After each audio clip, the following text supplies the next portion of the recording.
Здорово! Поколение людей, родившихся в 80-х и 90-х, должно помнить время, как мы смотрели летсплей своего другана на его ПК, сидя рядом с ним, и чередовались после каждой смерти. Теперь же можно взять ультра-мега-супер широкий монитор Samsung CHJ90, пригласить своего друга к себе домой и зарубиться в любимые игры на одном мониторе, причем с разных компов. Как? Смотрите дальше.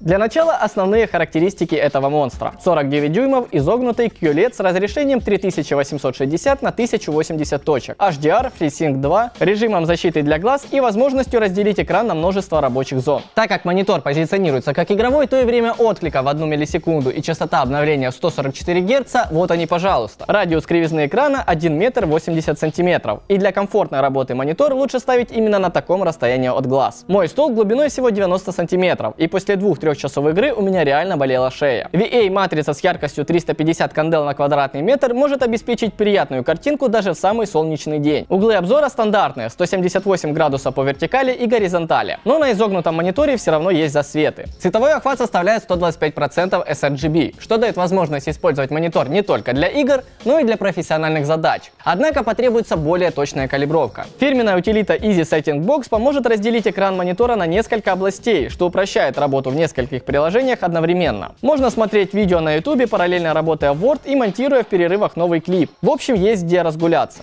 У монитора можно регулировать высоту, поворот и наклон. Реализовать портретный режим на родной подставке не получится, но для этого есть крепление веса. Однако учитывайте вес монитора, почти в 12 кг. Встроенных динамиков нет, зато есть подсветка на задней части, которую вы заметите только в случае, если монитор стоит у стены. Интерфейсов достаточно: 2 HDMI, обычный и мини-дисплей-порт, USB-концентратор с поддержкой быстрой зарядки гаджетов, 1 разъем для наушников и 2 для микрофона, вход и выход на ПК. Ширина этого чуда чуть больше 120 см, а высота как у обычного 27-дюймового монитора. А функция Picture by Picture позволяет разделить его на 2 независимых экрана. Это делается в 2 нажатия через внутреннее меню монитора. Функция Picture by Picture понравится еще тем, кто любит пригласить домой друзей, взять чипсов и погрузиться в любимые игры вместе. Разделив экран пополам, его можно подключить к 2 разным устройствам и играть одновременно. Взял ваш друг, допустим, хороший ноутбук, пришел к вам домой и все, выходных нет, проверено.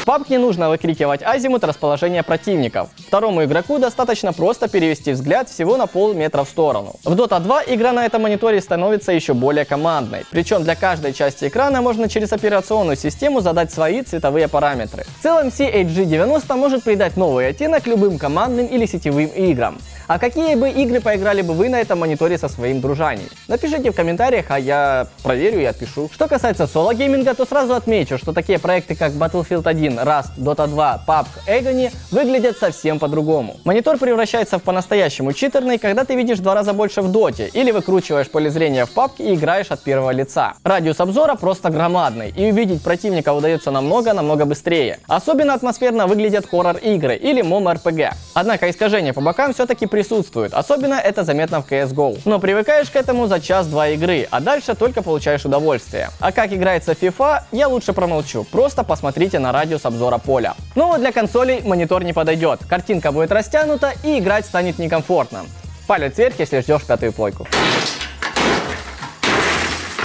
Что касается просмотра фильмов и YouTube, то здесь даже с установкой дополнительных ROM-расширений не удается получить адекватную картинку. В любом случае, либо что-то обрезается, либо просто остаются черные полосы по бокам экрана. Даже на фильмах в формате 21:9. Я тестировал этот монитор на Ryzen 2600 с разгоном до 4,2 ГГц, с 16 гигабайтами оперативной памяти с частотой 3200 МГц и видеокартой GTX 1080 Ti. Однако минимально комфортная конфигурация я бы назвал i5-8600K с картой не ниже уровня 1080.